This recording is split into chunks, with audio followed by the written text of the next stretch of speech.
Bonsoir à tous. Il convient maintenant de passer à l'année 1793. Eh bien, le 15 janvier de cette année, il y a un vote à la Convention qui déclare que Louis XVI est coupable de conspiration contre la liberté publique. Il est déclaré coupable par 707 voix contre 0. Comme ça, les choses sont claires. 2 jours plus tard, Louis XVI est condamné à mort, mais cette fois, 361 voix pour, 360 voix contre. Et le 21 janvier 1793, Louis XVI est exécuté, il est guillotiné, place de la Révolution, actuelle place de la Concorde. Le 10 mars 1793, tout se passe comme si les forces diaboliques qui traversent, qu'on le veuille ou non, cette période de la Révolution, se cristallisent autour de la création du tribunal révolutionnaire. Et je vous dis un mot sur la création de ce tribunal. Donc le 10 mars 1793, les députés de la Convention votent le décret créant le tribunal criminel extraordinaire, dit autrement le tribunal révolutionnaire. Ce tribunal s'installe à la Conciergerie, au sein du palais de justice.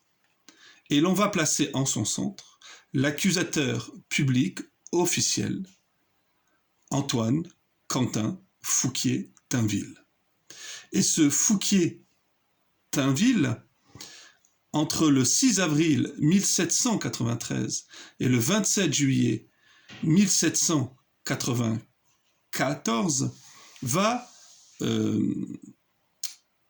voir passer devant lui, voir comparaître devant lui 4061 personnes. De ces 4061 personnes, 2625 vont être condamnées à mort. Lorsque Fouquier-Tinville sera guillotiné à son tour, il le sera le 7 mai 1795, voilà ce qu'il a dit la veille de son exécution. Je le cite. « Je n'ai rien à me reprocher. Je me suis toujours conformé aux lois. Je n'ai jamais été la créature de Robespierre ni de Saint-Just. Au contraire, j'ai été sur le point d'être arrêté 4 fois. Je meurs pour ma patrie et sans reproche. Je suis satisfait, plus tard, on reconnaîtra mon innocence. » Alors, si cela vous intéresse, si ce personnage vous intéresse, j'ai écrit une pièce de théâtre dont le titre est Le cri de l'accusateur et qui met en scène, qui est une inspiration libre de ces faits, qui met en scène un dialogue entre Fouquier et des personnes, des prêtres et des religieuses qui l'accusent. Alors, je continue. Nous en étions, s'il m'en souvient bien, donc, à la création de ce tribunal le 10 mars 1793.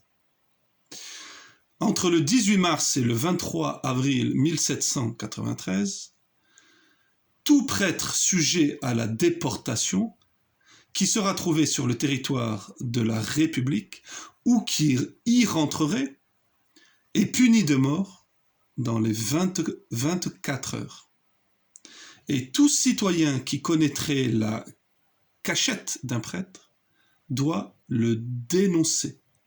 Vous voyez que cet appel à la délation n'est pas caractéristique seulement des années horribles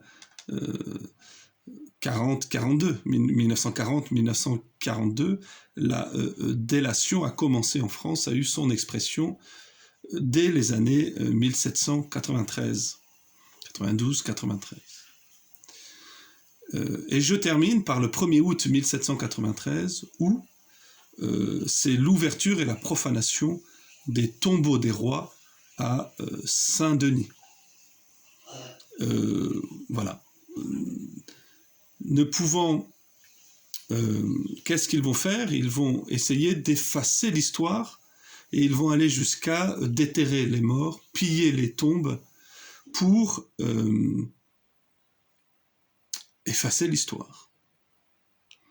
Je redirai un mot sur ce fait-là. Je vais m'arrêter parce que je vois qu'on arrive aux 5 minutes.